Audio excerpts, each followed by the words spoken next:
Quibi burned through over $1 billion on original productions in just its first year. Quibi burst onto the scene in April 2020, touted as a game-changer in mobile entertainment. Backed by a staggering $1.75 billion from some of the most powerful names in Hollywood and Silicon Valley, it promised a revolution in how audiences consumed content. The brainchild of Jeffrey Katzenberg and led by Meg Whitman, Quibi aimed to capture the elusive attention of a younger audience with its innovative approach: quick bites of content designed exclusively for mobile devices. At launch, Quibi offered two pricing tiers, and anticipation was high. Initial numbers seemed promising, with 300,000 downloads on day one and hitting the number 3 spot in the App Store. By the end of its first week, 1.7 million downloads suggested a promising start. However, as the weeks progressed, reality set in. The app's popularity dwindled, dropping out of the top 50 most downloaded free apps in the US just a week after its debut. Sensor Tower's analytics painted a grim picture. Quibi's app ranked 125th by early May. Yet the platform's leadership remained undeterred. Katzenberg blamed the pandemic for disrupting their plans, while Whitman maintained an optimistic view. But beneath the surface, cracks were beginning to show, and the clock was ticking. Hollywood's elite had placed their bets on Quibi with unwavering confidence. The brainchild of industry veteran Jeffrey Katzenberg, Quibi amassed an astonishing $1.75 billion in funding. Heavyweights like Disney, Warner Media, and NBC Universal saw something promising in the prospect of quick bites, short, snappy episodes tailored for the mobile generation. This was a gamble on the future of entertainment, a venture that seemed destined to rewrite the digital playbook. As anticipation surged, the service was set to redefine how audiences consumed content. But the enthusiasm of its backers belied the challenges lurking ahead. The promise of premium quality short-form content was seductive, yet the execution required precision. Eyebrows were raised as Quibi burned through over $1 billion on original productions in just its first year. Its content bank boasted 500 episodes across 175 shows, all engineered to captivate a restless audience. Despite these bold strides, whispers of concern began to ripple through the industry. The intense pressure to deliver led to cracks in its foundation, magnified by a rapidly shifting media landscape. As Quibi launched in April 2020, the stakes were high, and the clock continued its relentless march. What happened next would test the resilience of Hollywood's grand experiment, and the outcome was far from what anyone anticipated. Despite the initial surge of interest, Quibi's promising start began unraveling with startling speed.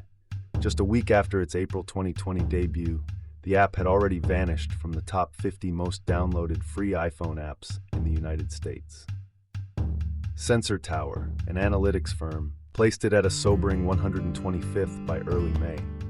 Quibi, however, countered with a more optimistic claim: 3.5 million installations, though only 1.3 million were deemed active users. The gap between expectation and reality widened, leaving a stark question mark over its future. Even as Meg Whitman maintained a positive front, Jeffrey Katzenberg attributed the shortfall to the disruptive effects of the COVID-19 pandemic, a crisis altering habits across the globe. Attempts to pivot included enabling users to cast content onto TVs, but these efforts felt like patchwork on a rapidly sinking vessel. As early as June, voluntary executive pay cuts hinted at deeper troubles beneath the surface. Quibi aimed for 7.4 million subscribers in its first year. By mid-June, it was on track for about 2 million. Reports emerged that a mere 8% of early users transitioned to paid plans. With whispers of acquisition and restructuring circulating, Quibi's fate teetered on a knife edge. Just 6 months in, an announcement was looming that would seal its destiny. Yet, Katzenberg's insistence on blaming the pandemic masked deeper fissures within Quibi's foundation. From the onset, the concept of quick bites seemed alluring. However, it overlooked a crucial element: consumer behavior. As the world retreated indoors, the envisioned mobile-only experience clashed with a reality where screens at home became primary. The very essence of Quibi's model was built on the go, a world paused indefinitely. Attempts to pivot were swift yet reactive. Features like casting to TVs and sharing on social platforms emerged, but they came too late. The competition had already adapted to the homebound audience, leaving Quibi struggling to catch up. Investors, having committed $1.75 billion, watched uneasily. The promise of rapid growth and a younger, engaged audience was fading fast as subscriber numbers lagged far behind projections. By early June, voluntary pay cuts indicated internal acknowledgement of deeper troubles. Despite raising additional capital, whispers of acquisition attempts revealed growing desperation. As October arrived, the inevitable was clear. Shutting down seemed the only responsible path. But while Quibi's doors closed, a new chapter for its content was about to unfold. What happened to the shows and investors' millions after the shutdown would take the industry by surprise. In a frantic bid to keep its head above water, Quibi resorted to desperate strategies. As subscriber numbers plummeted, they rolled out free trials, hoping to entice users into the fold. Yet the conversion from trial to paid subscriptions was alarmingly low. Internally, the pressure mounted, leading to voluntary executive pay cuts by June 2020. With projections shrinking, Quibi's team faced the harsh reality. They were far from their target. Despite raising an additional $750 million, the gap between expectations and reality widened. In July, industry reports painted a grim picture. Only a small fraction of Quibi's initial users chose to pay for the service. Efforts to broaden access, like the free ad-supported version in Australia and New Zealand, offered little relief. Even with price reductions, the needle barely moved. Behind closed doors, discussions turned to potential exits, including selling the platform outright. By October, Quibi was expanding to traditional TV devices, but it was too late. The writing was on the wall.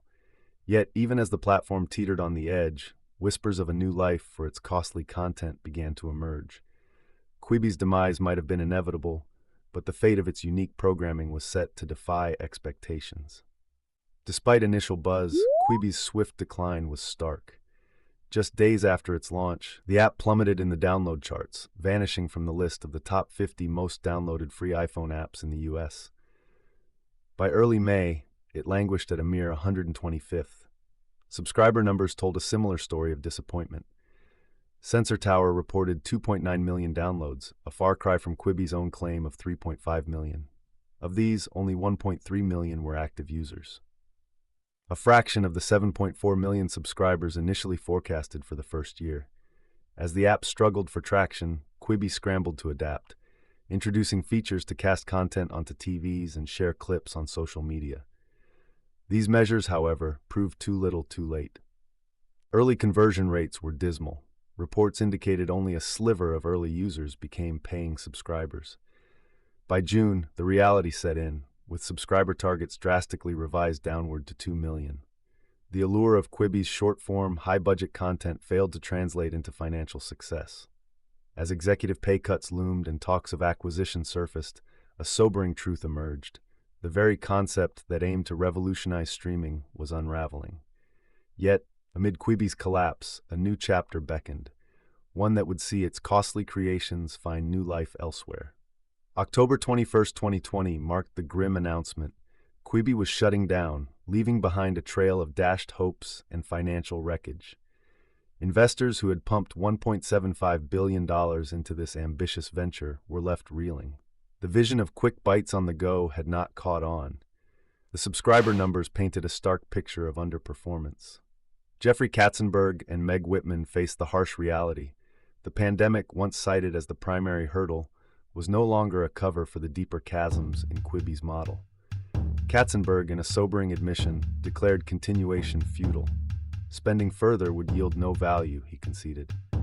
With approximately 500,000 subscribers, Quibi was far from its projected targets. The decision was clear, if painful.